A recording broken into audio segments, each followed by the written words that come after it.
It's time for this week's episode of Brandon Sports Talk, featuring in-depth interviews from those who are trending in the world of athletics.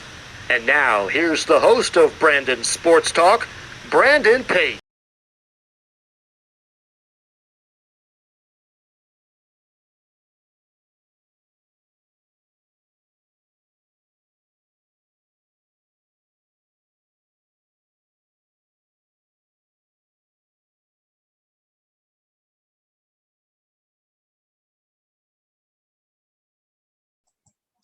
Welcome back to Brandon Sports Talk. In today's episode, I have the privilege to interview the Los Angeles Lakers head athletic trainer, Marcus Nuez.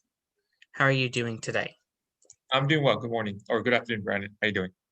I'm doing good. Can you talk about how you knew that you wanted to become an athletic trainer on the professional sports side? Well, initially I went to graduate school specifically for civil engineering, so I wasn't quite sure that I wanted to go into athletic training. A year and a half into it, I realized that civil engineering was not the thing for me. So I kind of tested the grounds, took a bunch of different courses to see where I wanted to go. During my that I guess finding myself type of time, I attended a leadership conference on campus, and the keynote speaker was the head athletic trainer at a university. His name was Kai Kugler. He presented, he spoke about what he did, his role at the university, and immediately I had that like aha moment, kind of like the light bulb kind of went on my head. I'm like, that sounds awesome. I think that's what I want to do. So immediately I went over and I spoke with him after he was done speaking. I was really interested. I asked him a bunch of questions. Also asked him if I can shadow him for a week. And he said, by all means. I came over, and I think this was somewhere, I want to say like in February or March. And after a week, I'm like, this is what I want to do. I want to kind of do it immediately. But one thing he had mentioned is that, hey, you know what? We already have our interns for the remaining of the school year, which would end like in June. You would have to apply, and you have to wait till the following year, which would be September.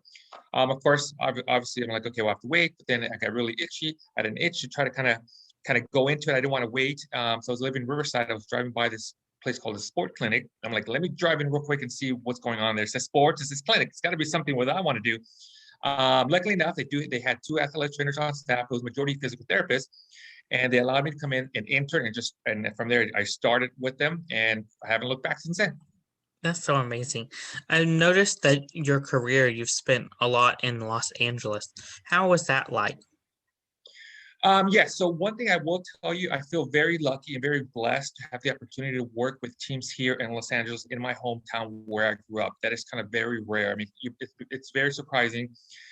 It's not common for an athletic trainer, or physical therapist, or even like a head coach to coach or participate or be employed by a team in the same city that you grew up. I mean, in these type of jobs, you have to go where the job is, whether it's you have to go to Seattle, whether you have to go to San Antonio, whether you have to go to New York.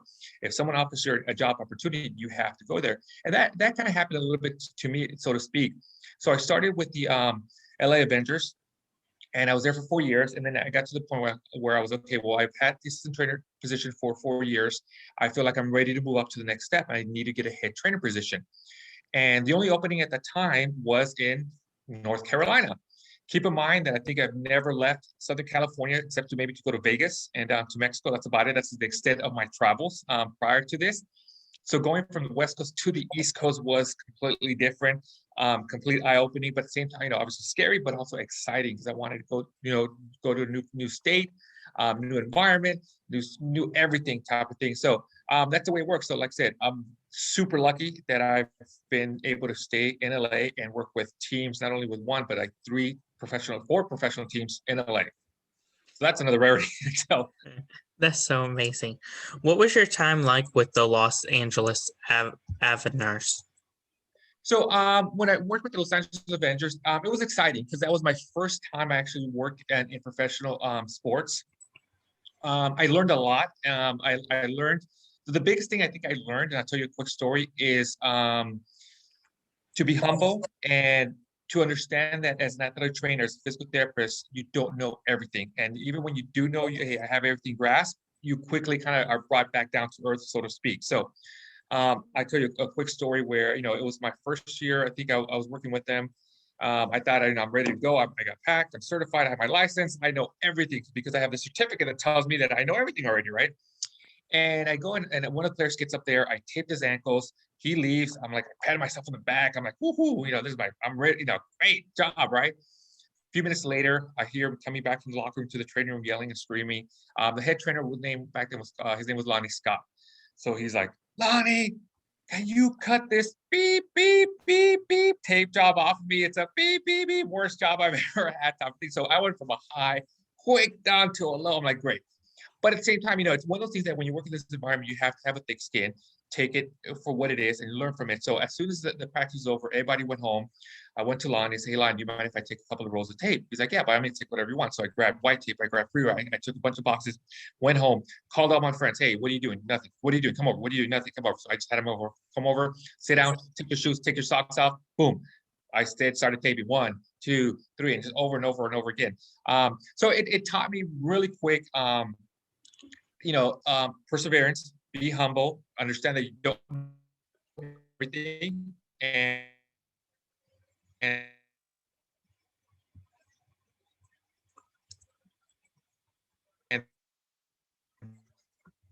the sooner you understand those.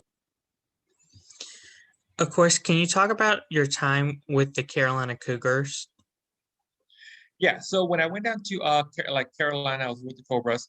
Like I said, that was kind of interesting where like I said, I've never been out of Southern California. That was the first time. So let alone going from, the West Coast all the way to the East Coast, that was kind of interesting. That was kind of fun. It was the first time. It was pretty much I was a head trainer. Everything was on my shoulders type of thing. Before, as an assistant athletic trainer, if something went wrong, so to speak, I would be like, hey, you know what? I'm the assistant. Go talk to the head guy. Now it's like, oh, wait, I'm the head guy. There's nobody else behind me type of thing. So it was a quick learning experience. It's a quick way to kind of get your feet wet. I enjoyed it. I had fun. Sadly enough, unfortunately, the team only lasted for 1 year. The owner decided to kind of call it quits, and the team folded. And then at that point, my wife and I had to decide, okay, do we want to stay in North Carolina or do we want to come back to Southern California? Because that's where we're from. That's where all our family is from. And at the last minute, we're like, you know what, let's just go back and continue our lives back in Southern California. So that's when we decided to come back, which I think it was a great move and great opportunity for me because once I came back, doors opened up for other opportunities. Of course, I saw that you were the head athletic trainer for the Los Angeles Sparks, the WNBA. Can you talk about that experience and what the difference between the WNBA being an athletic trainer versus NBA? Yes. So, that's when I came back from North Carolina, I was trying to decide whether I want to continue in professional sports or to kind of continue that route. I had a little bit of experience with arena football. I enjoyed it. I'm like, I quickly realized that there's a lot of also politics involved in professional sports, just like almost any type of work environment. The higher you go, the more politics are involved, type of thing. So at that point, I said, do I want to kind of deal with all the politics, or do I want to just take a different route and go completely different? And all of a sudden, one day, I get a call from the general manager. Her name is Penny Toller. And she left a message and said, hey, my name's Ben Toller. You were highly recommended. We have an opening for a head athletic trainer. We would like to interview you. I was really surprised because I didn't apply for the job, but I was kind of happy. Okay, well, how did you get my number? How did you know me? Blah, blah, this stuff. Later, I find out I was referred by somebody else that was a physical therapist. I was good friends with her. And I guess he had been watching me, how I worked with the LA Avengers, my professionalism, my work ethic, and all that stuff. So he highly recommended me. That's why a lot of times when I would speak to student athletic trainers, I always tell them, hey, you know what? Yes, when you have an interview, you kind of bring your A game, but it's also what you're doing, working with the athletes, your professionalism, your work ethic type of thing. It's going to kind of help you lead up to above. Now, working with the Sparks compared to working with the Lakers, there's really no much of a comparison. They're all professional athletes. They're all type A personalities. They all want to win. They always want to win a championship. Now, working with the Sparks, they had the same mentality as the Lakers because it was part of the Lakers family, so to speak. It was always every season was either a championship or bust. There was no, hey, we'll just make the playoffs. Our goal is to make the playoffs. No, our goal is to win the division. No, every year was both Lakers and Sparks was either championship or bust. What was it like whenever you were with the South Bay Lakers? That was a little different, a little interesting. The South Bay Lakers, back then, I think when they first started, were called the LA Defenders, and they transitioned over the name to South Bay Lakers. The Lakers bought the team when the NBA kind of created this D-League development league around the United States. Other teams kind of came around. The one great thing about it, I think the Lakers were the first NBA team to own a D-League team or development team. Most of the teams around the U.S. were privately owned by independent, owners type of thing. Now, I think if you look, I think most, if not all, D-League teams or G-League teams, as they're called, are owned by an NBA affiliate, or they're affiliated with an NBA team. So I was lucky enough to be with the team that was NBA affiliated or NBA owned. So we also used the same facilities as the Lakers. We also played our games at Staples Center before the Lakers. So that part was kind of nice. Trust me, I'm not going to complain because I had an opportunity to travel to other cities and I got to see what they, their facilities, and they weren't all that great. Now, working with the South Bay Lakers or the LA Defenders then, I had the opportunity to travel to cities where I thought I would never ever go to, like Sioux Falls, South Dakota, Bismarck, North Dakota, Fort Wayne, Indiana, like cities that I thought I was like, you know what, of course, when you make your bucket list and you want to travel all around the U.S., I'm sure Sioux Falls is not on your top 20, 50 list. Fort Wayne, Indiana isn't anywhere in your top 50. But I'm grateful. I appreciate I actually got to go see those cities because normally probably, like I said, I probably wouldn't have scheduled a vacation or trip to go there. What was the honor like whenever you got when you were the assistant athletic trainer for the NBA All Strat Game in 2008? Oh, that was awesome. I really enjoyed it. I was a little starstruck, even though I had already been working with the NBA and had been exposed to, the Sparks and stuff like that.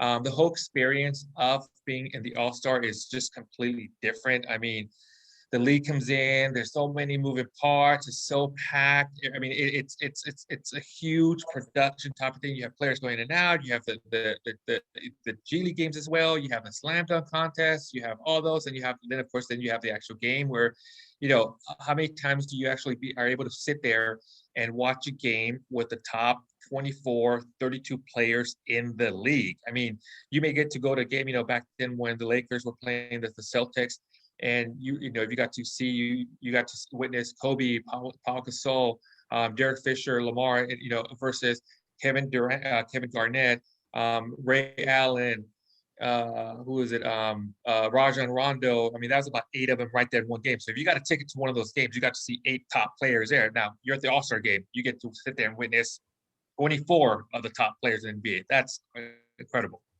That's so amazing. Of course, what was your time like whenever you got the offer to go to the Lakers as their head athletic trainer? It was great. It was one of those things where I had a multiple of emotions. Obviously, like, I was excited, I was happy. I'm not gonna lie to you. At the same time, I was scared. I was nervous because, just like I mentioned, before as assistant trainer, if somebody called you and say, "Hey, this is what's going on," I'm like, "Well, you got the head guy. Go talk to Garaviti. He's a head trainer." Now it's like, okay, there's no one behind me. Now I am the head guy type of thing. So, but at the moment, at the time, I think after 8 years being the assistant trainer, I felt I was prepared for it. I was confident. I knew what I was doing. So I actually look forward to the offer when they did offer to me, and I was excited to take over. Of course, what was the day in the life as a head athletic trainer working with the Los Angeles Lakers? So, a day in the life of a head athletic trainer. So I'll give you a quick synopsis on what my day would kind of go about. So on a home game day, my day would begin probably about 8:30, 8 a.m. That's the time I'm actually arrived to the facility. We would have shoot around about, I think, be 10 to 11. And we'll do treatments before then. They get on the court from 10 to 11. Afterwards, we do post shoot around treatments. I probably will be there till about from 11 to 12, 12:30. I'll do some paperwork. And then because we used to be at El Segundo, then I would have to drive over to Staples Center. Obviously, with LA and LA traffic, it takes me a little while to get there. I'll usually arrive there about 2 o'clock. I usually have maybe an hour to kill. So usually I would kind of work out from 2 to 3. But then by 3:30, we would start getting ready for the game because that's when players will start arriving. It's their pre-activation, pre-rehab for the game. Even though the game begins at 7:30, players were already working as early as 3:30. Then finally onto the game. Usually by the time the game begins at 7:30, that's probably the only time I actually get to sit down for once throughout the day.